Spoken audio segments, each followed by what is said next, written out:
আপুনি চাইছে S information 1,21,000 anganwadi কৰ্মী সহায়িকা NPSৰ অধীনৰ কৰ্মচাৰী শিক্ষাগুৰু আশাকৰ্মী ৰন্ধন কাৰ্যত যিসকল নিয়োগ হৈ আছে সকলোৰে বাবে আৰু খাতি খোৱা যিসকলে বৰ্তমান সময়ত দৰমহাৰ বাবে নিজৰ প্ৰাপ্যৰ বাবে সংগ্ৰাম কৰিবলগীয়া হৈছে সকলোৰে বাবে এইকেইটা কথা এইভাবে ক'ব বিচাৰিছো যে মন্ত্ৰী বিধায়কে আকৌ দৰমহা বঢ়াব বিচাৰিছে এই ভিডিঅ'টো আপোনালোকে চাব আজিৰ এই ভিডিঅ'টোৰ জৰিয়তে এটা ডাঙৰ খবৰ আপোনালোকক জনাব বিচাৰিছো এই খবৰটো হৈছে যেটো সময়ত অংগনবাড়ী কৰ্মী সহায়িকাই যেটো সময়ত আশা কৰ্মীয়ে যেটো সময়ত মধ্যাহ্ন ভোজনৰ সেই সকল দায়িত্ববাহী কৰ্মীয়ে কাম কৰি গৈছে তেওঁলোকে দৰমহাৰ দাবী উত্থাপন কৰিছে সেই সময়ছোৱাত এনেকুৱা এটা খবৰ আহিছে যে মন্ত্ৰী বিধায়কৰ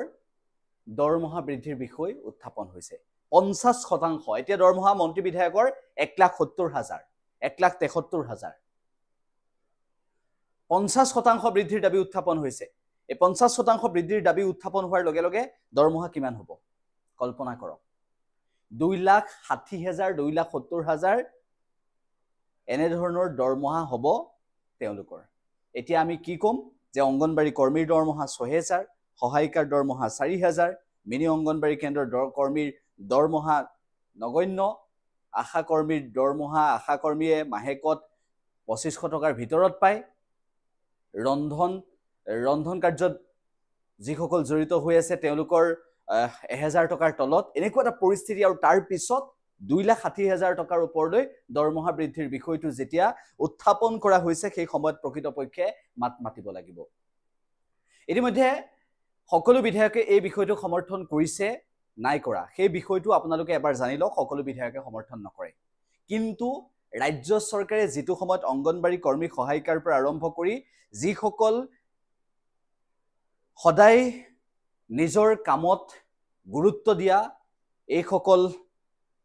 অংগনবাড়ী কৰ্মী সহায়িকাৰ কথা চিন্তা কৰিব লাগিছিল আশা কৰ্মীৰ কথা চিন্তা কৰিব লাগিছিল সেই সময়ত তেওঁলোকে নিজৰ দৰমহা বৃদ্ধি কৰিছে 1,21,000 অংগনবাড়ী কৰ্মী সহায়িকা ৰাজ্যৰ আশা কৰ্মী ৰাজ্যৰ মধ্যাহ্ন ভোজনৰ কৰ্মী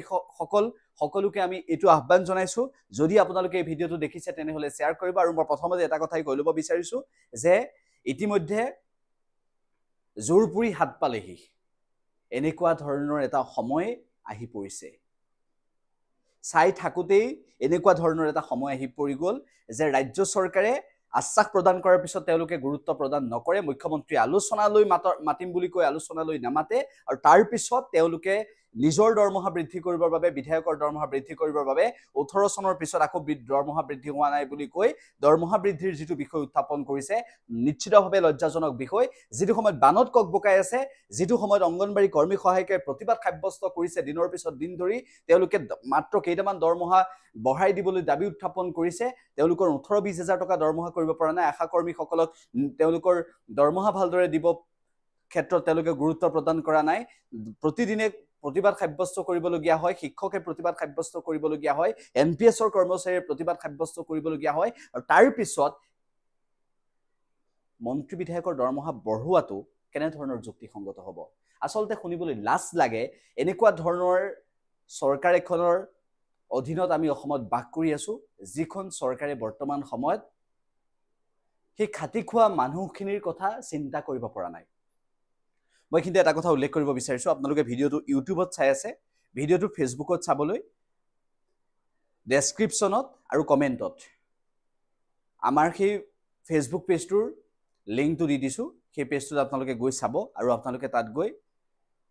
কমেন্ট কৰিব তাত গৈ আপোনালোকে লিখিব আৰু লগতে সেই ভিডিঅ'টো ফেসবুকৰ জৰিয়তে শেয়াৰ কৰিব আমি আশা প্ৰকাশ কৰিছো আৰু বহুখিনি কথা ক'বলগীয়া আছে মই এই কথাটো আপোনালোকক মাজতে কৈ লৈছো এইভাবে যে ফেসবুকত এই সংগ্ৰামখন ষ্ট্ৰীমিত হৈ আছে যাৰ বাবে সকলোৰে সহায় বিচাৰিছো 1,21,000 অংগনবাড়ী কৰ্মী সহায়িকা আশা কৰ্মীসকল NPSৰ অধীনৰ কৰ্মচাৰীসকল সকলোকে এটাই আহ্বান জনাইছো যে বৰ্তমান সময়ত এই সংগ্ৰামখন আগবঢ়াই নিবলৈ হলে সেইখিনি আমি কৰিব লাগিব গতিকে ফেসবুকত সকলোৱে আমাৰ এই ভিডিঅ'টোৰ লগতে আমাৰ সেই পেজটো ফলো কৰি ৰাখিব আমি সদায় এই সন্দৰ্ভত ভিডিঅ' দিবলৈ নিশ্চিতভাৱে চেষ্টা কৰিম এইখিনিতে কথা কৈ লৈছো কমেন্টত পাব আৰু লগতে আমি আপোনালোকক জনাইছোঁ যে আমাৰ ইউটিউবৰ ডেছক্ৰিপশ্যনতো আপুনি সেইটো পাব ফেচবুকৰ লিংকটো গতিকে অনুগ্ৰহ কৰি আপোনালোকে সেইটো শ্বেয়াৰ কৰিব আৰু এই ভিডিঅ'টো শ্বেয়াৰ কৰিব এতিয়া কথাটো হৈছে যে অংগনবাড়ী কৰ্মী সহায়িকা বা তেওঁলোকৰ দাবীৰ প্ৰতি গুৰুত্ব নিদি যেতিয়া তেওঁলোকে চিন্তা কৰিলে যে ইমান 1,73,000 দৰমহা হৈ থকাৰ পাছত আকৌ দৰমহা 50% বৃদ্ধি বানপানীত ককবকাই আছে সাহায্য সামগ্ৰী দিয়া নাই অসমৰ বান ৰাষ্ট্ৰীয় সমস্যা হিচাপে ঘোষণা কৰিবলৈ সক্ষম হোৱা নাই NPSৰ কৰ্মচাৰী হাহাকাৰ অৱস্থা হৈছে তেওঁলোকে এনেকুৱা ধৰণৰ পৰিস্থিতি যে প্ৰধান শিক্ষক এগৰাকী অৱসৰৰ পিছত আজি 800 টকা 900 টকা 1000 টকা পেঞ্চন পাইছে তাৰ পাছত তেওঁলোকৰ অৱস্থা অংগনবাড়ী কৰ্মী সহায়কে দিছপুৰত প্ৰতিবাদ কৰিবলৈহে তেওঁলোকক সচলত প্ৰতিবাদ কৰিবলৈহে প্ৰশাসনৰ জৰিয়তে উভতাই পঠিয়াই মুখ্যমন্ত্ৰীয়ে কয় যে আমি আলোচনা কৰিলে ভাল পাওঁ আলোচনালৈ আহক প্ৰতিবাদ কৰি নাথাকিব কৰিব কি তেওঁলোকে যদি নিজৰ দৰমহা বৃদ্ধিৰ বিষয়টো গুৰুত্ব দিয়ে বাকিবোৰক যদি আওকাণ কৰে তেনেহলে কৰিব কি ডিজিটেল সংগ্ৰামখন তীব্ৰতৰ হ'ব লাগিব এটা কথা উল্লেখ কৰি থৈছো যে যেটো সময়ত ৰাজ্য চৰকাৰে এনেকুৱা ধৰণৰ কিছুমান কথা চিন্তা কৰে এবাৰ এটা কথা ভাবি চাব মাত্ৰ এটা উদাহৰণ দিব বিচাৰিছো যে তৃতীয় আৰু চতুৰ্থ বৰ্গৰ পৰীক্ষা অনুষ্ঠিত কৰিবলৈ ললে চৰকাৰখনে তাৰ পাছত সেই পৰীক্ষাটোৰ কথা ক'লে যে অসম লোকসেৱা আয়োগৰ আৰ্হিত পৰীক্ষা অনুষ্ঠিত কৰিব অসম লোকসেৱা আয়োগৰ আৰ্হিত পৰীক্ষা অনুষ্ঠিত কৰিব তাৰ পাছত ফেচবুকতেই হওক বা ইউটিউবতেই হওক বা বিভিন্ন সামাজিক মাধ্যমতে হওক আমি এনেকুৱা ধৰণৰ কিছুমান ভিডিঅ' দেখিবলৈ পালো এনেকুৱা ধৰণৰ কিছুমান মানুহৰ বক্তব্য দেখিবলৈ পালো যে অসম লোকসেৱা আয়োগৰ আৰ্হিত প্ৰিলিমছ মেইনছ আৰু ভাইভা দি মই যদি ৰাতিপুৱা 8টা বজাত সেই বিদ্যালয়ৰ তলা খুলিবলৈ যাওঁ এনেদৰে এক প্ৰকাৰ তুচ্ছতাচ্ছিল্য কৰিছে সেই কামটো কোনো হহা নাই সেই কামটো কোনো নাহাহে সেইটো এটা সন্মানীয় কাম সেই কামটো কোনো নাহাহে কিন্তু চৰকাৰখনৰ চিন্তাধাৰাটো কথা কৈছো যদি তেওঁ ইমান জানিলেহেতেনে তেওঁ তেতিয়াহলে প্ৰিলিমছ মেইনছ ভাইভা পাছ কৰি সেই চতুৰ্থ বৰ্গৰ পদৰ বাবে কিয় যাব এচিএছ হ'বলৈ যাব সেই কথাটো সকলোৱে লিখিছে সকলোৱে কৈছে আৰু সেইবাবে এই বিষয়টো উত্থাপন কৰিছো তাৰ পাছত চৰকাৰে সামাজিক মাধ্যমৰ সেই প্ৰতিক্ৰিয়াটো দেখাৰ পিছত মুখ্যমন্ত্ৰী গৰাকী ফেচবুক লাইভত কৈ দিলে নাই যে আমি এই ক্ষেত্ৰত চিন্তা চৰ্চা কৰিম আৰু সোনকালে এটা সিদ্ধান্তৰ কথা অৱগত কৰিম গতিকে সেই প্ৰতিবাদখন কেনেকুৱা তীব্ৰতৰ হৈছে চিন্তা কৰক গতিকে আপোনালোকেও পাৰিব আমি ফেচবুকৰ জৰিয়তে আৰু ইউটিউবৰ জৰিয়তে দুইটা ক্ষেত্ৰতে নিশ্চিতভাৱে আপোনালোকৰ লগত মই আছো আৰু আমি আছো আৰু এটা কথা মই উল্লেখ কৰিব বিচাৰিছো সকলো যদি একগোট হৈ থাকে তেনেহলে সেই সংগ্ৰামখন তীব্ৰতৰ হ'ব আমি ইউটিউবৰ ক্ষেত্ৰত শেষৰ ভিডিঅ'টো দেখিবলৈ পাইছো যে